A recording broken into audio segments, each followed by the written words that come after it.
नमस्कार, आपका स्वागत है मेरी क्लास में। मैं हूं गीतिका और हम कर रहे हैं हिंदी साहित्य का इतिहास मास्टर कैडर के सिलेबस के हिसाब से। पर जो हिंदी साहित्य के अन्य परीक्षाएं हैं उसमें भी हिंदी साहित्य का सिलेबस सेम रहता है, इसलिए जो अन्य सभी परीक्षाओं के लिए भी उतना ही उपयोगी रहेगा जितना मास्टर कैडर के लिए। तो हमारा टॉपिक चल रहा था नाथ साहित्य।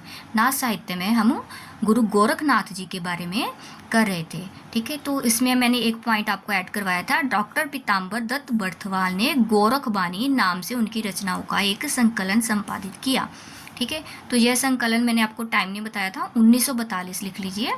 कब प्रकाशित हुआ था? 1942 ईस्वी में। और इसका प्रकाशन किसने किया था? हिंदी साहित्य सम्मेलन प्रयाग द्वारा, ठीक है। इसका प्रकाशन किसके द्वारा करवाया गया? हिंदी साहित्य सम्मेलन प्रयाग के द्वारा। ये भी आप साथ में ऐड कर लें, इंपॉर्टेंट पॉइंट हो जाते हैं। कई बार पूछ लेते हैं कि गोरखबानी का प्रकाशन किसने करवाया हुआ और कब हुआ और किसने किया था संपादन, ठीक है। ये इंपॉर्टेंट क्वेश्चन है। गुरु गोरखनाथ जी के बारे में आप कुछ पॉइंट्स और ऐड कर लीजिए। ये मैंने जहाँ तक कराया था आपको, राम कुमार वर्मा ने क्या कहा था गुरु गोरखनाथ के बारे में। गोरखनाथ ने नाथ संप्रदाय को जिस आंदोलन का रूप दिया है वह भारतीय मनोवृत्ति के सर्वथा अनुकूल सिद्ध हुआ है, ये राम कुमार वर्मा ने कहा। अब देखिए मिश्र बंधु, मिश्र बंधु, ये कोटेशंस इंपॉर्टेंट हो जाती है कि किसने कही थी, किसके बारे में कही थी। मिश्र बंधुओं ने गोरखनाथ को हिंदी का प्रथम गद्य लेखक माना है, ठीक है। अब क्वेश्चन आ जाता है हिंदी का प्रथम गद्य लेखक कौन है? तो गोरखनाथ। किसने माना है? मिश्र बंधुओं ने। क्या माना है? हिंदी का प्रथम गद्य लेखक। ध्यान देना, यहाँ पर गद्य वर्ड है, पद्य नहीं है। गद्य लेखक माना है किसे? गुरु गोरखनाथ जी को। किसने माना है? मिश्र बंधुओं ने। आगे देखिए, आचार्य हजारी प्रसाद द्विवेदी, ये मैंने पहले भी करवाया है द्विवेदी जी का। अब एक और देखिए इनके, शंकराचार्य के बाद इतना प्रभावशाली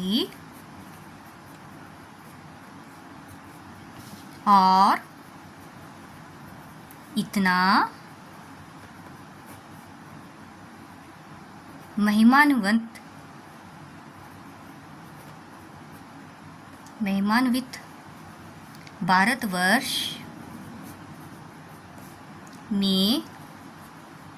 दूसरा नहीं हुआ।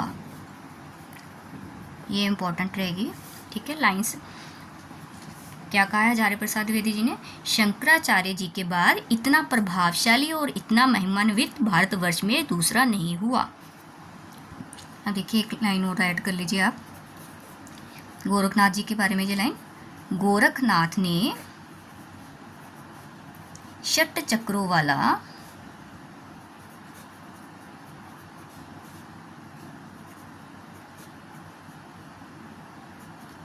योग मार्ग हिंदी साहित्य में चलाया, ठीक है। कितने चक्रों वाला? षट चक्रों वाला, ठीक है। ये याद रखिए। तो गोरखनाथ जी के बारे में जितने जितने इंपॉर्टेंट तथ्य थे मैंने इकट्ठा करके आपके सामने रख दिए हैं। तो अब हम इनके गुरु के बारे में देखते हैं, मत्स्येंद्र जी के बारे में। देखिए लिखिए, मत्स्येंद्र नाथ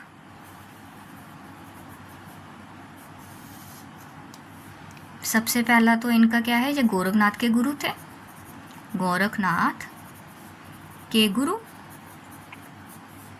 ठीक है। फिर अगला देखिए, इनके नाम अन्य भी थे मत्स्येंद्र नाथ के अलावा। इनको मीननाथ और मच्छंद्रनाथ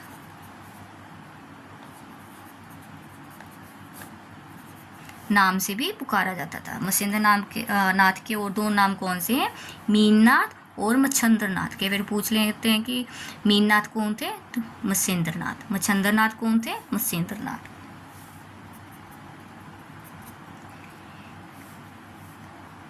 सिद्धों और नाथों के बीच कड़ी का काम किसने किया? कड़ी का काम किसने किया? मत्स्येंद्र नाथ जी ने। ठीक है,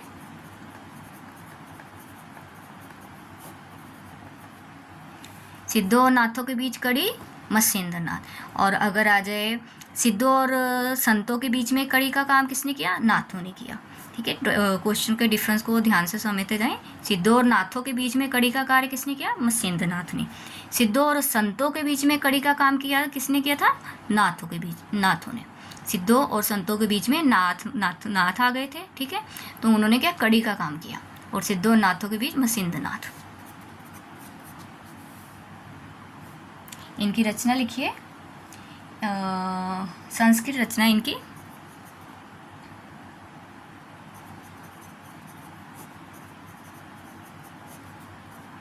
काल, ज्ञान, निर्णय।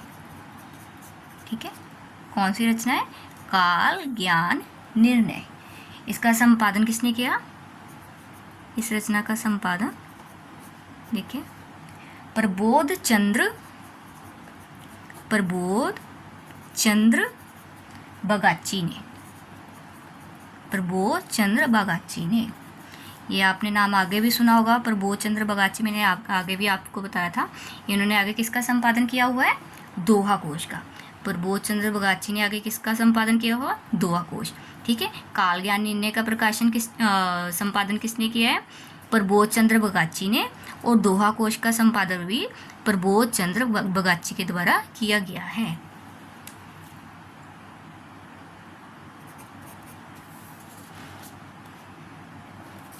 आगे देखिए, मत्स्येंद्र नाथ का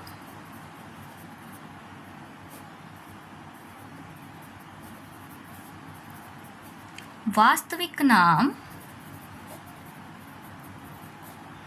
विष्णु शर्मा। ठीक है, इनका वास्तविक नाम क्या था? विष्णु शर्मा। इनका पूजा का नाम अलग है। पूजा का नाम पिपली देवी, पिपली देव था। ठीक है, पूजा का नाम पिपली देव था और वास्तविक नाम इनका जो था विष्णु शर्मा था। अब कई बार पूछ लेंगे कि पिपली देव कौन है। अगर आपको पता होगा तभी बता सकेंगे कि मत्स्येंद्र नाथ ही पिपली देव थे। देखिए, अब जो ये नवनाथ थे, नौनाथ थे, इनके नामों में थोड़ा बहुत डिफरेंस पाया जाता है। अलग अलग विद्वानों ने थोड़ा बहुत डिफरेंस के साथ अलग अलग नाथ बताए हैं। ठीक है, बट अगर आपको क्रम से पूछ ले तो मैं आपको क्रम बताने जा रही हूँ, नवनाथों का क्रम। तो आपने ये वाले क्रम से आपने शो करने हैं या याद करने हैं। नवनाथों के क्रम से नाम। ठीक है, इसी क्रम से आपने याद करना है पेपर में, इसी दृष्टि से ये ठीक रहेंगे। आदिनाथ, सबसे पहले नाथ कौन से हैं? आदिनाथ। फिर लिखिए मत्स्येंद्र नाथ, फिर थर्ड है गोरखनाथ। सबसे ज़्यादा साहित्य किसका मिला है नाथों में? गोरखनाथ जी का। और फिर है चरपटनाथ, गहनीनाथ,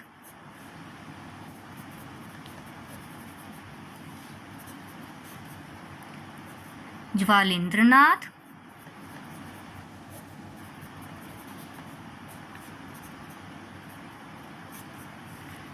फिर है चौरंगीनाथ,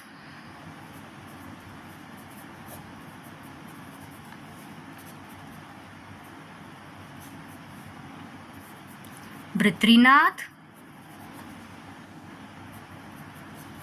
गोपीचंदनाथ।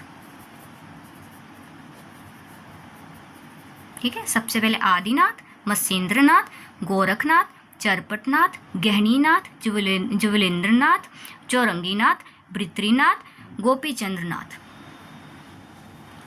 अब देखिए, ये जो सबसे पहले आदिनाथ है, आदिनाथ को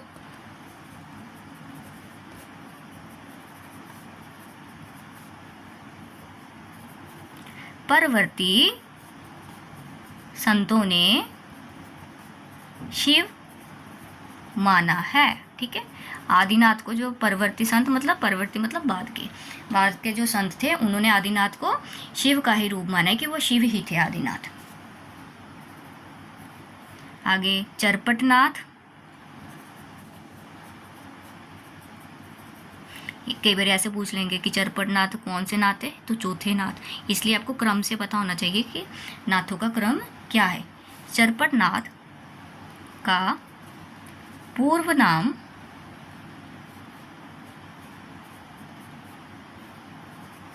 चरकानंद था। क्या था? चरकानंद। आगे देखिए चौरंगीनाथ, ये रहे हमारे चौरंगीनाथ। चौरंगी नाथ, चौरंगीनाथ का क्या नाम था? चौरंगीनाथ पूर्ण भगत के नाम से प्रसिद्ध थे। चौरंगीनाथ जो थे वो पूर्ण भगत के नाम से प्रसिद्ध थे।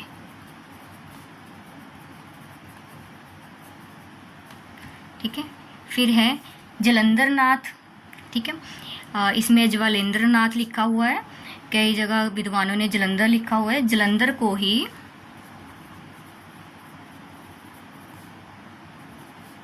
बालनाथ कहा जाता था। जलंधर को क्या कहा जाता? बालनाथ, चौरंगीनाथ पूर्ण भगत और चरपटनाथ चरकानंद, आदिनाथ को शिव। अब देखिए, अब कई बार पूछ लेते हैं कि नाथों में रसायनी कौन थे। ठीक है, नाथों में रसायनी कौन थे? नाथों में रसायनी है नागार्जुन। इसमें नागार्जुन का नाम नहीं आया हुआ, बट आपने ये याद रखना है, अगर नाथों में रसायनी क्वेश्चन आ जाए तो नागार्जुन का नाम लेना है। नाथों में रसायनी नागार्जुन थे। नाथों में रसायनी नागार्जुन थे।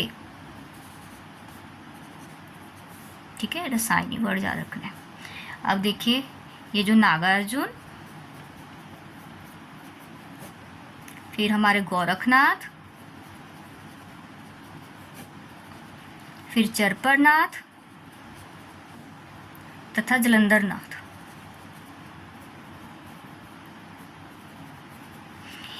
ये जो चार नाम हैं, नागार्जुन, गोरखनाथ, चरपट और जालंधर, इनको क्या है? नाथ और सिद्ध दोनों में ही गिना जाता है।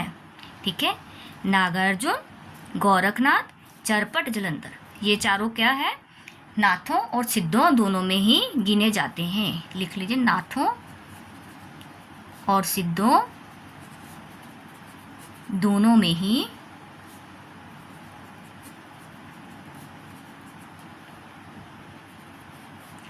गिने जाते हैं। ये इम्पोर्टेंट क्वेश्चन बन जाएगा, देख लेना, ये सारे इम्पोर्टेंट ही एक तरह से। तो आज के लिए इतना ही। अगर मेरे वीडियोस अच्छी लगे, आपको मटेरियल अच्छा लग रहा हो, आपके लिए उपयोगी लग रहा हो, तो लाइक और सब्सक्राइब करते जाएं। तो आज के लिए इतना ही, धन्यवाद।